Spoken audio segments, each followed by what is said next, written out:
সুপ্রিয় শিক্ষার্থীবৃন্দ, ইংলিশ মেইডিজি চ্যানেলে সকলকে স্বাগত জানাচ্ছি। আমি বিজয়চন্দ্র সাহা। আজকে আমরা যে প্রবাদ বাক্য পড়ছিলাম তার তৃতীয় অংশ নিয়ে পড়ব। তৃতীয় অংশে আমরা যে প্রথম প্রবাদটি পেয়েছি সেটি হচ্ছে মিসফরচুন নেভার কামস অ্যালোন, অর্থাৎ বিপদ কখনো একা আসে না। মিসফরচুন নেভার কামস অ্যালোন, বিপদ কখনো একা আসে না। মানি বিগেটস মানি, টাকায় টাকা আনে। মানি বিগেটস মানি, টাকায় টাকা আনে।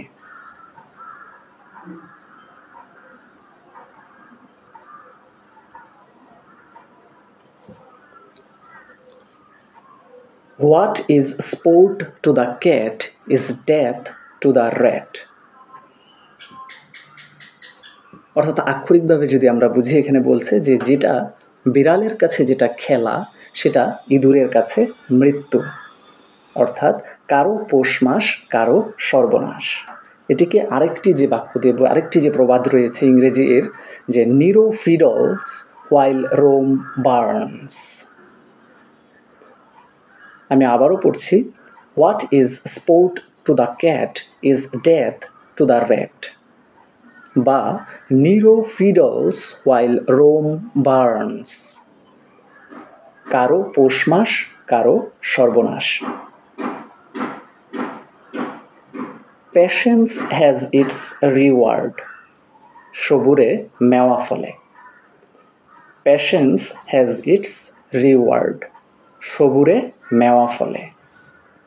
বা এটাও বলা যায় যে অপেক্ষার ফল মিষ্ট হয় বা সুমিষ্ট হয়।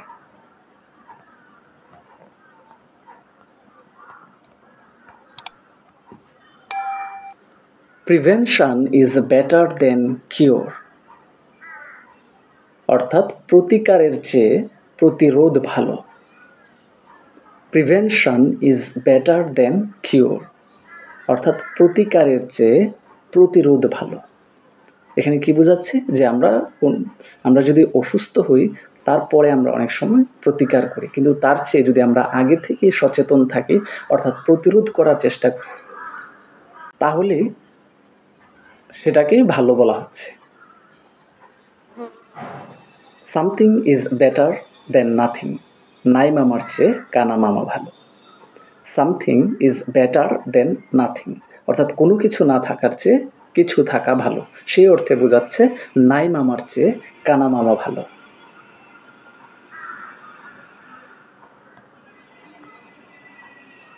Two build castles in the air, আকাশ কুসুম চিন্তা করা।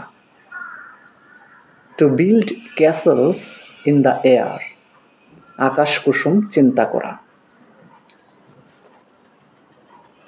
To set a thief to catch a thief, অর্থাৎ কাঁটা দিয়ে কাঁটা তোলা। To set a thief to catch a thief, কাঁটা দিয়ে কাঁটা তোলা।